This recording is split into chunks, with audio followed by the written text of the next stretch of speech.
Hey guys, welcome to our YouTube channel CA Yaari. Income tax department की तरफ से एक नया नोटिफिकेशन जारी हुआ है जिसमें जो टाइम लिमिट है for E verification of income tax return उसे घटाकर 30 डेज कर दिया गया है, जो कि पहले था 120 डेज।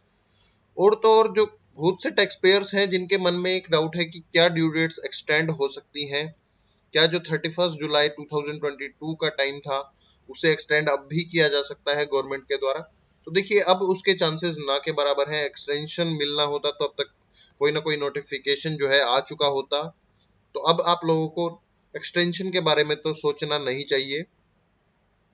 अब हम बात कर लेते हैं कि क्या है नोटिफिकेशन के अंदर, कब से ये नोटिफिकेशन जो है वैलिड होएगा। तो सबसे पहले आप लोगों को बता दें, ये नोटिफिकेशन क्लियरली कहता है कि जो टाइम लिमिट है verification of income tax returns के लिए वो 120 डेज से 30 डेज तक कर दिया गया है। अगर आप लोगों का डाटा इलेक्ट्रॉनिकली जनरेट होता है, यानी कि इलेक्ट्रॉनिकली अगर आप अपनी इनकम टैक्स रिटर्न को फाइल करते हैं, जैसे कि आप लोगों को पता है आजकल सभी अपनी रिटर्न्स को इलेक्ट्रॉनिकली ही फाइल करते हैं, तो ये पॉइंट तो कुछ लिखने की जरूरत ना भी थी। लेकिन जैसे कि आप लोगों को पता है नोटिफिकेशन में क्लियरली सब कुछ दिया होता है। अब हम बात कर लेते हैं, क्या अगर हम सीपीसी भेजते हैं तो भी 30 डेज के अंदर ही हमें भेजना होगा? तो बिल्कुल, अगर आप सीपीसी में अगर अपनी हार्ड कॉपी भेजते हैं तो उसके लिए भी जो टाइम लिमिट है वो 30 डेज ही है। अब हम बात करते हैं कि कब से ये नोटिफिकेशन जो है एप्लीकेबल होगा।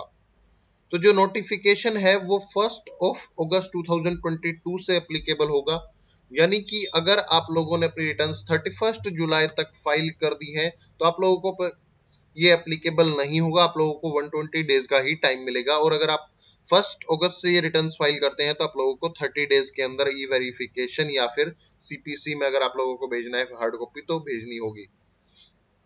अगर आप लोगों को इससे रिलेटेड कोई और डाउट है तो आप लोग हमें कमेंट कर सकते हैं। Thank you so much.